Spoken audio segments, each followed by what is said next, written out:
हाँ तो भाई नमस्ते भाइयों। अब पार्ट हम सेकंड करते हैं अपना स्टार्ट।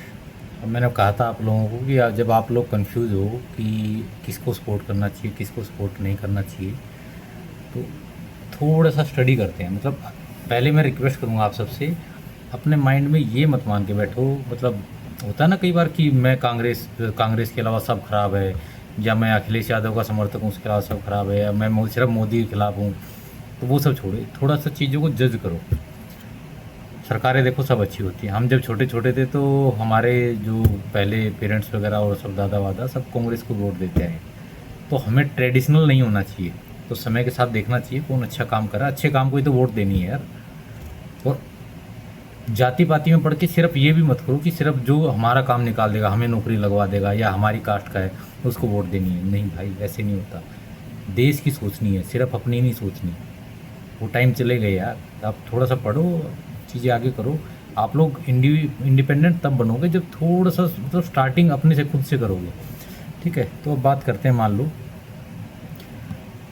ऐसा नहीं है कि कांग्रेस ने कुछ नहीं करा है, कांग्रेस ने भी अच्छे काम करे सॉरी।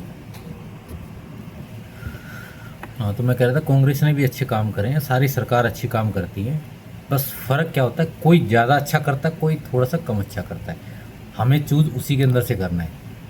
ठीक है, कौन ज़्यादा अच्छा करता। आप ये उम्मीद मत करो कि कोई भी नेता आएगा, जादू की छड़ी घुमाएगा और पता नहीं क्या कर देगा। ऐसा नहीं होता भाई। जब वो एक्सपेक्टेशन मोदी से ही मत करो, केजरीवाल से ही मत करो, कांग्रेस से ही मत करो। आप सिर्फ कंपेयर करो कि पिछली सरकारों ने क्या करा, उससे आगे आई उसने क्या करा, उससे आगे आई उसने क्या करा।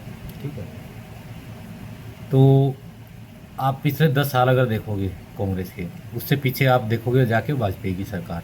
तो वाजपेयी की सरकार से मेरे हिसाब से पूरा देश खुश था। फिर भी एक वो 100 रुपये के प्याज हो गए थे, उसको लेके लोगों का सेंटीमेंट होता है ना थोड़ा सा बदल, क्योंकि उससे पहले कांग्रेस का देखते आए हैं हमेशा राज। तो फिर से पलटी मरवा दी। लेकिन आप थोड़ा सा फ्लैशबैक में जाओगे, अपने घर वालों से पूछना, जो युवा लड़के आज के टाइम के जो जेन जी हैं जिनको नहीं पता उस टाइम पे क्या था। तो वाजपेयी की सरकार गिरने के बाद मतलब अगले 2 साल में लोगों को रियलाइज़ हुआ कि यार सरकार गिरा के गलती करी हमने, कांग्रेस की जब सरकार आई। बट एनी हाउ फिर भी वो शुरू के 5 साल मनमोहन सिंह फिर भी ठीक ठाक निकाल गए। अगले जो 5 साल आए हैं उसके अंदर उन्होंने बारी बारी से सबको मौका दिया कि भैया आप भी लूट लो, आप भी लूट लो, आप भी लूट लो। वहाँ से लोगों को, और सरकार तो किसकी थी वो सबको पता है, वो किसका पक्ष लेते थे हमेशा। तो हमारे वाले तो बेचारे, उन्होंने तो ये भी कह दिया था राम है ही नहीं, ना कोई राम का पुल है, राम सेतु है ही नहीं। तो वो इनकी मानसिकता दिखाता। तो आप उनकी मानसिकता पकड़ो, ये किस तरह के लोग थे। और हिंदू तो ऐसे महसूस करता था कि ऐसा है यहाँ, मतलब कोई उनकी सुनने वाला ही नहीं था। कांग्रेस भी नहीं, सरकार ही नहीं सुनेगी तो कौन सुनेगा। और बाकी सबकी सुनते थे, क्योंकि उनको यहाँ आती है वोट बैंक वाली बात। उनको लगता था कि हिंदू तो हमें हमेशा वोट देता है, मुस्लिम का वोट तुम बनाए रखो। तो इसमें ना ही मुस्लिम को खुश होने की ज़रूरत है, वो सोचे कि भाई कांग्रेस जो है वो हमें सपोर्ट करती। कोई सपोर्ट नहीं करता था भाई, कोई सपोर्ट नहीं करता। थोड़ा और पीछे तक चले जाओगे, राजीव गांधी के टाइम पे भी चले जाओगे, आपको सपोर्ट नहीं करा है, सिर्फ वोट बैंक के लिए यूज़ करा गया है, सबको पता है। ठीक है, अगर मोदी राज में, योगी राज में अगर कोई चीज़ आपको मिल रही है तो वहाँ आपको ये मना नहीं करा जा रहा कि आप मुस्लिम हो तो आपको नहीं मिलेगा। आप सिर्फ नाराज़ हो जाते हैं। हमारे मुस्लिम भाई भी जो हैं वो सिर्फ नाराज़ हो जाते हैं, ये मोदी सरकार तो मुस्लिम के खिलाफ। नहीं भाई, आप मान लो कुछ ये SIR वगैरह करवा रहे हैं, किसी की वोट कट रही है, किसी का कुछ हो रहा है, आप चेक करो ना क्राइटेरिया क्या लगाया है। क्राइटेरिया ये लगाया कि 2000 में अगर आपकी वोट थी आपके फादर वगैरह की, तो फिर आप यहाँ के रेजिडेंट माने जाओगे। यानी कि हमारे जो असली हिंदू या असली मुस्लिम, असली सिख, असली ईसाई जो इंडिया के हैं, उनका हक कोई दूसरी कंट्री का बंदा आके ना मार ले। वो सिर्फ हिंदू का हक नहीं मारेगा। अगर हमारी मान लो पॉपुलेशन 100 आदमी है, 20 आदमी अगर बाहर के आ गए तो हम 100 लोगों का हिस्सा ही तो खाएंगे ना, वो 120 हो जाएंगे। रिसोर्सेज तो उतनी है हमारे पास। तो वो 100 में हिंदू मुस्लिम सिख ईसाई चारों थे, अब 120 हो गए। 20 पार्टिकुलर कम्युनिटी के आ गए मान लो किसी के, तो उन्हीं को बाहर निकाला जा रहा है। तो हिस्सा जो बचेगा वो इन्हीं हिंदू मुस्लिम सिख ईसाई के 100 बंदों का ही बचेगा। तो यहाँ के जो अपने देश के जो मुस्लिम हैं या सिख हैं, ईसाई हैं, हिंदू हैं, उनको निराश होने की, नाराज़ होने की ज़रूरत नहीं होती इस चीज़ के अंदर। किसी का कोई हिस्सा नहीं मारा जाता भाई।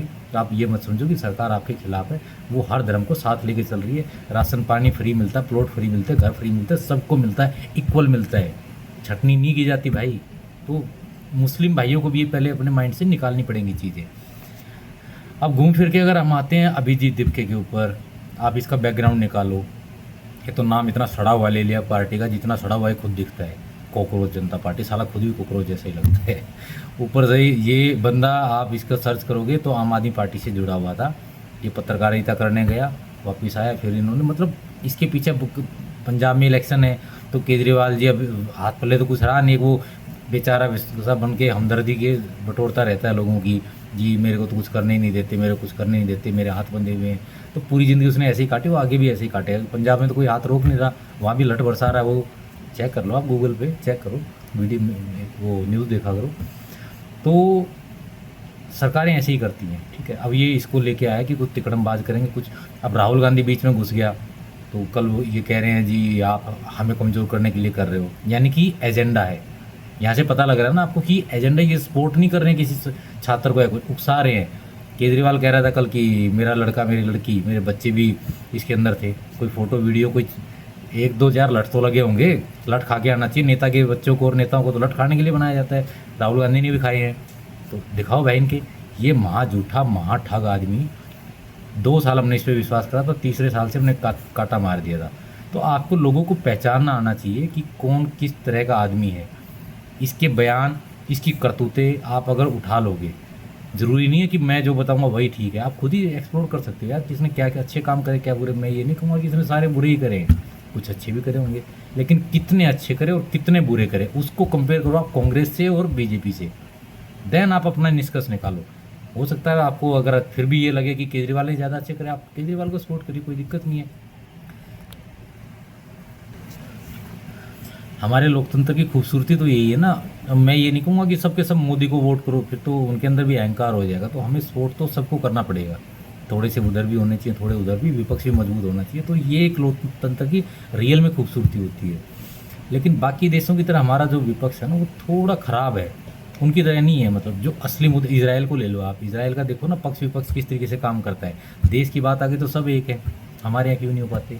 इनको एक ही चीज़ की लगी पड़ी रहती है कि भाई मैं बस किसी भी तरीके से मोदी को बदनाम कर दो अपना।